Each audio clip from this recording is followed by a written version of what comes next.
Coming up, the real reason Undertaker is working WrestleMania? Could another WWE talent be winding down their work for the company? And all the biggest news from last night's Raw. Support WrestleTalk! Give us a subscribe. Hello and welcome to the WrestleTalk Super Review News. I'm Ollie Davis, and to kick things off, here's the 17th of February 2020 episode of Monday Night Raw.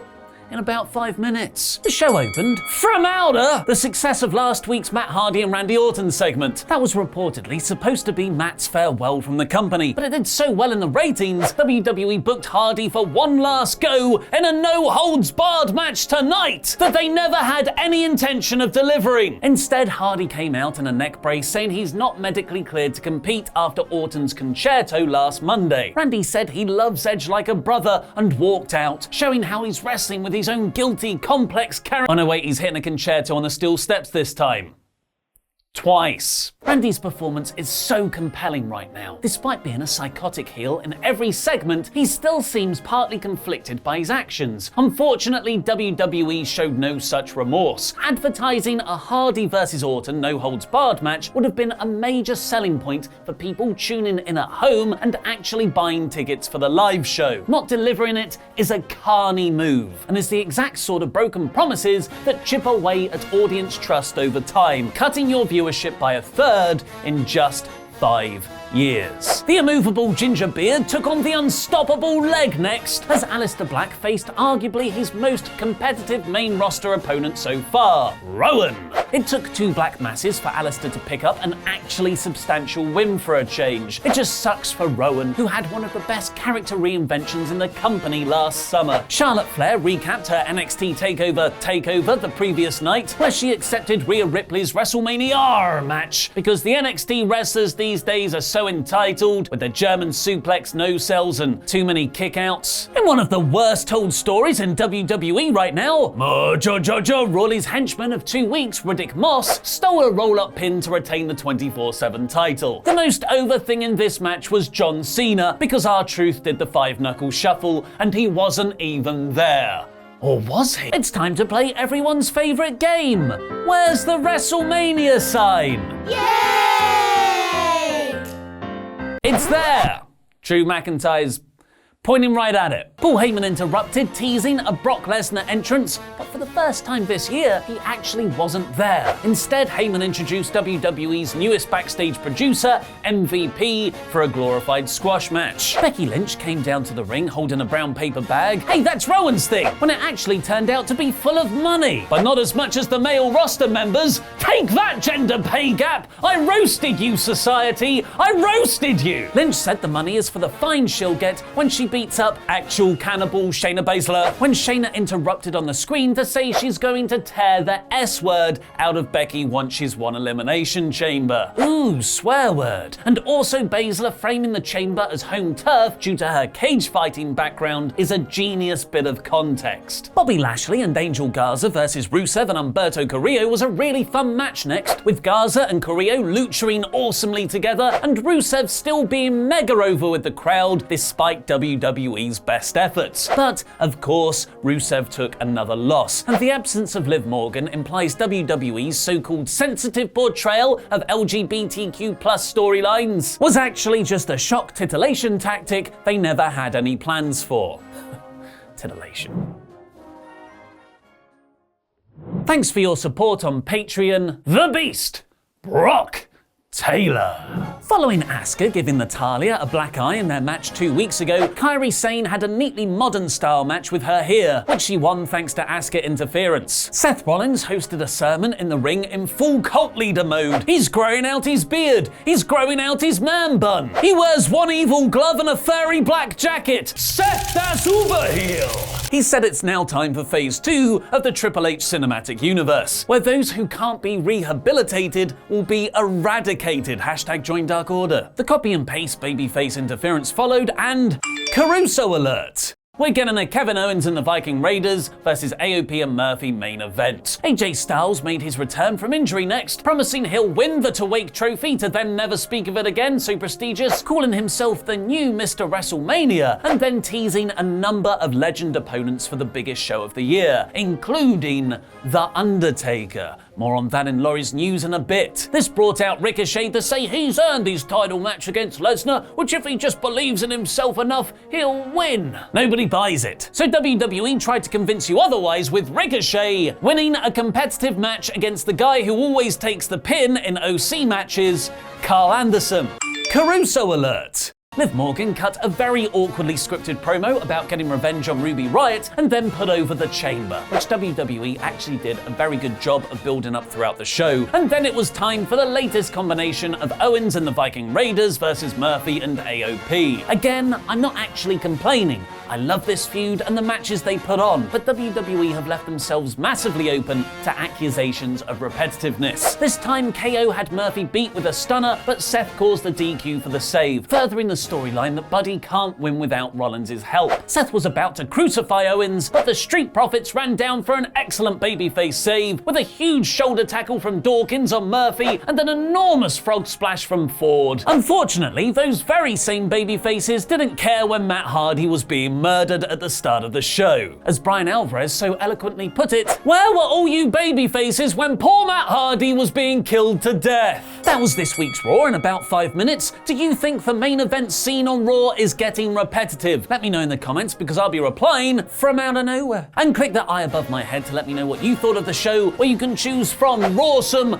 Core, Average, Poor and Rawful. While this was an enjoyable episode, it's nowhere near the quality of the last few weeks, and not putting on Orton versus Hardy left a bad taste in my mouth. This week's Raw is Average. Who's got 2 thumbs up and likes the thumbs up?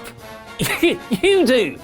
You the viewer. So not only have a thumbs up party to help the performance of this video, but also get yourself a dance chopper t-shirt by visiting WrestleTalkmerch.com. Links in the video description below. Then he'll do the thumbs up dance for me forever. Dance chopper. Dance forever. What are you doing? What? Chopper? Leave Chopper alone, he doesn't have to dance. But Chopper loves to dance. Chopper is a strong, independent chopper, and if he wants to dance, he can dance. If he doesn't want to dance, he doesn't have to. You don't have to tell him. But he loves to dance. Dance, Chopper. No, you're just making it weird. I'm not making it weird. Don't be ridiculous, Laurie. Dance, Chopper. Have fun with the news. Odd guy.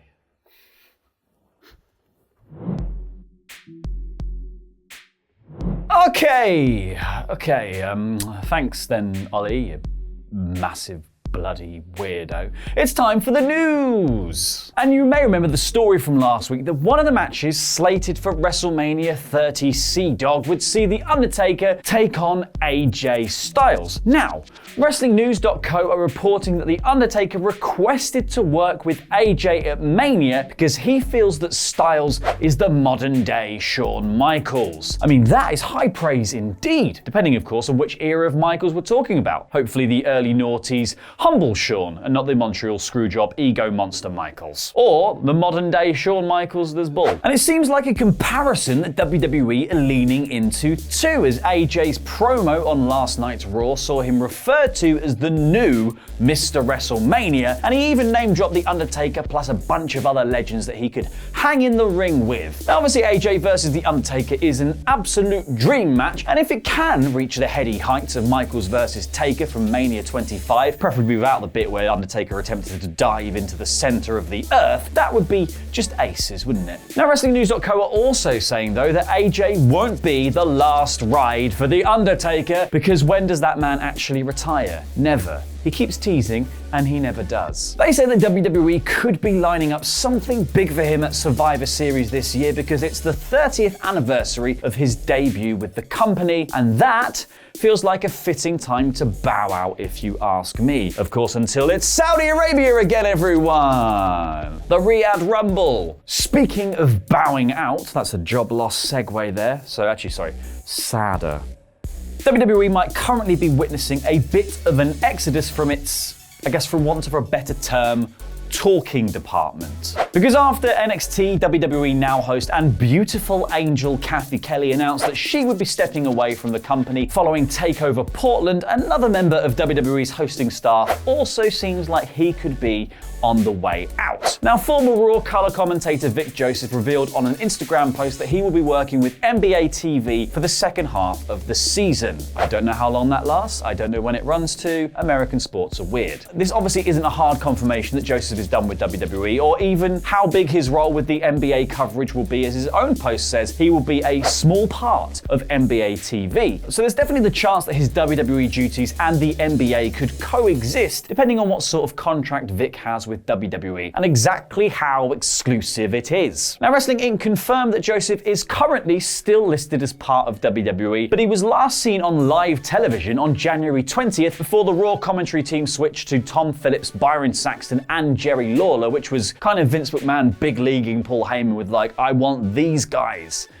Mostly Lawler. And it's the funny thing of Joseph's career that he's not really had time to bed in on any specific brand, as the commentary team seemingly just get shuffled around him all of the time, like Dio Madden leaving 205 Live to go to Raw, and now he's back wrestling. And Joseph himself usually just ends up replaced by Tom Phillips, as was the case on Raw, 205 Live, and NXT UK. So that kind of leaves you wondering, even if there is space for Joseph to do both NBA and WWE, where exactly would he fit onto a commentary team at WWE? Because there is a lot of space for him to do NBA and WWE, because at the moment he's not really doing anything with WWE. So you think, as a lifelong Cleveland sports fan, maybe working with the NBA would be a more fulfilling experience for Joseph, and maybe that's something he's more inclined to pursue down the line. Until Tom Phillips starts doing sports. Speaking of seeking more fulfilling experiences, that is not what Shelton Benjamin has done. Because the star revealed on Lillian Garcia's Chasing Glory podcast that he has signed a new multi-year deal with WWE, though a specific length of time for the deal wasn't given. Now, because Shelton is 44 right now, and the fact that WWE have been signing most people to 5-year deals right about now because of AEW, this could mean that Benjamin retires within the company. Though you would be forgiven for thinking that he is already retired, as he has barely been featured on WWE TV in the last year. He did get eliminated by Brock in the Rumble quite recently when he made the silly mistake of thinking they were actually friends. Frankly, Shelton Benjamin's not really been billed as a big-time player since his tag title run with Chad Gable, and the only person to come off worse off since then is Gable himself, because yeah, you might argue, he's on TV, but he looks like a sports toddler. Thank you for watching. If you liked the video, why not give us a thumbs up, subscribe, and leave a comment down below, because all of that good stuff helps our channel grow, like Rita Repulsa. Make my channel grow. Click the video over there for more wrestling news, reviews, and what have yous. I've been El Fakador, and that was Lucha.